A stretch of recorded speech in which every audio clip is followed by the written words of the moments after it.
It's late morning on Father's Day. Deputy Bill Dunn, a father himself, has just discovered a 3-year-old girl left inside a car, which by this time was sweltering. I mean, you go from, it was probably 80 degrees outside to where you have 109, 110 degree steam just rushing out at you. When you opened that car door? When I opened the car door. Sadly, I didn't think that she was alive when I got to her. I felt for a pulse. I didn't feel a pulse. He rushed the child to his cruiser and turned on the air conditioning. Faint signs of life started to return. Once the cold air hit her, that's when I started noticing her eyes kind of fluttering. 2630, I'm going to take her to CFR. Since this was not originally a medical call, there was no ambulance on the scene and no time to wait.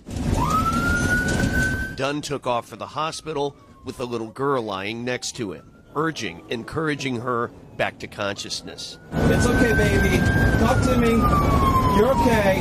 I remember one thing distinctively was my hand on her chest and feeling her heart racing. It was beating real fast. But that was a good thing. Absolutely. She got a heartbeat.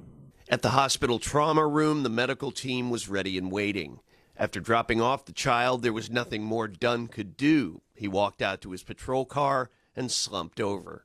My legs were a little weak. It's a heck of a thing to experience that adrenaline dump, and then when it finally all goes away, how it really does affect your body. The sad reality is 36 children across America die in hot cars every year. How does it happen?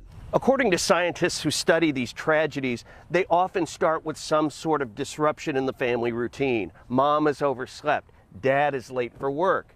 In their minds, they think that the child is safe at home or at daycare, but the reality is something far worse. I know many people who have seen these stories across the media that have played out and have made the determination to actually take their cell phone or their purse or their wallet and put it back there where the child's safety seat is. If you get into the habit of checking the car and looking at that, then it becomes routine. 3 days later, this little girl was out of the hospital, and Deputy Dunn had a chance to meet her.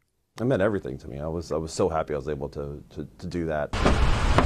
Now, weeks later, Dunn sees this episode as the worst of what he has to face on the job, becoming the best. Sometimes we're able to have a moment like this that makes it all worthwhile.